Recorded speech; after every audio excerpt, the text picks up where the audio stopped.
Stock మార్కెట్లు చూస్తే overall గా మనం ఇంతకుముందు మూవ్మెంట్ స్టాక్ మార్కెట్ మూవ్మెంట్ అయితే ఇంతకుముందు రేవంత్ గారు చెప్పినట్టు ఆశించిన దానికంటే అంటే ఎక్స్పెక్ట్ చేసిన దానికంటే కొంచెం భిన్నంగా మూవ్మెంట్ అయితే ఉందని ప్రజెంట్ చెప్పడం జరిగింది.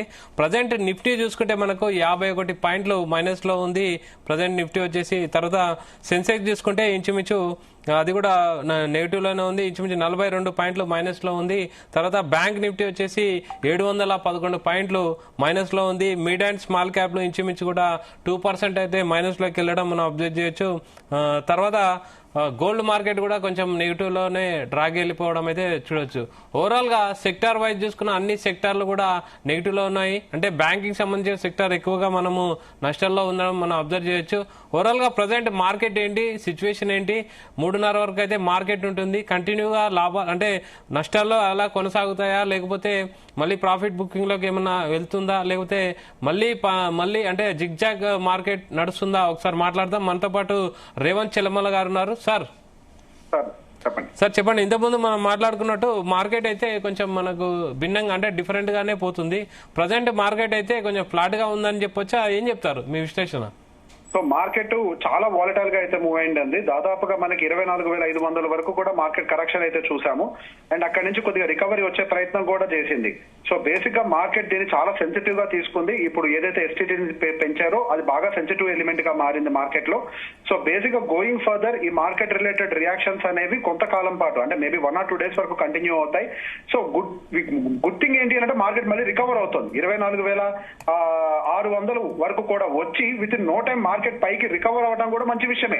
సో బేసిక్ ఎస్టీటీ ఒకటే కొంచెం ప్రాబ్లమాటిక్. ఇందాక నేను చెప్పినట్టుగా ఏదైతే ఎస్టీటీస్ పెంచారో అది కేవలం ఆప్షన్ ట్రేడర్స్ కి, ఫ్యూచర్స్ ట్రేడర్స్ కి వాళ్ళకి మాత్రమే పరిమితంగా ఉంటుంది కానీ ఇది అందరినీ ఇంపాక్ట్ చేసే పాయింట్ కాదు. కాబట్టి మార్కెట్ టెంపరీ హిట్ గా మాత్రమే చూస్తుంది. ఇది ఒక పర్మనెంట్ హిట్ గా మాత్రం మార్కెట్ చూసే అవకాశాలు అయితే లేవు. సో గోయింగ్ ఫర్దర్ మార్కెట్ లో మాత్రం ఇన్వెస్ట్మెంట్ చేసే వాళ్ళు కొద్దిగా ఓపిక వెయిట్ చేసి కనుక ఆప్షన్స్ చూసుకుంటే బెటర్ ఆప్షన్ అండి.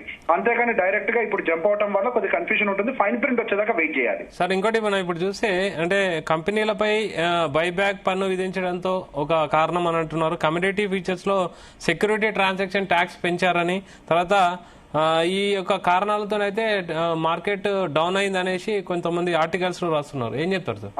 సో మేజర్ రీజన్ అయితే పర్టికులర్ గా మనకి ఎస్టీటీ రిలేటెడ్ న్యూస్ అండి. ఎందుకంటే ఆల్రెడీ ఎస్టీటీ రిలేటెడ్ ఆ ఇష్యూ వల్లనే మనకి గత సంవత్సరంలో కూడా విపరీతమైన వాలటాలిటీ బిల్డ్ అయింది. సో మళ్ళీ అదే ఎస్టీటీని సేమ్ గా మెయింటైన్ చేయకపోగా దాన్ని విపరీతంగా పెంచడము అనేది మాత్రం మార్కెట్ లో కొద్దిగా కన్సర్న్స్ అయితే రేవెత్తింది. ఇప్పుడు మేజర్ కన్సర్న్ ఏంటి? మనకి రూపీ డిప్రిసియేషన్. మన రూపీ డిప్రిసియేషన్ ని కంట్రోల్ చేసే విధంగా ఈసారి పాలసీస్ ఉంటాయని చెప్పేసి అందరూ అనుకుంటున్న టైంలో దానికి వ్యతిరేకంగా మార్కెట్ లో వచ్చినటువంటి న్యూస్ ఫ్లో మన ఇండియన్ స్టాక్ మార్కెట్ ని నెగిటివ్ గా పుష్ చేయడానికి అవకాశం దొరికింది. మన కొద్దిగా రూపీ బలపడాలి అని అంటే ఎఫ్ఐఎస్ ఫ్లో ఆగాలి, బయటికి వెళ్లకుండా మన ఇండియాలోకి మళ్ళీ తిరిగి రావాలి. అటువంటి కండిషన్ లో అది జరగకపోగా ఆపోజిట్ లో జరగడంతో మన స్టాక్ మార్కెట్ అనేది బాగా నెగిటివ్ గా తీసుకుంది. అండ్ పర్టికులర్ గా కనీసం టాక్సేషన్ రిలేటెడ్ లో మనం పర్సనల్ ఇన్కమ్ ట్యాక్స్ రిలేటెడ్ గా పెద్ద ఎత్తున చేంజెస్ ఉంటాయని అయితే ఊహించలేదు.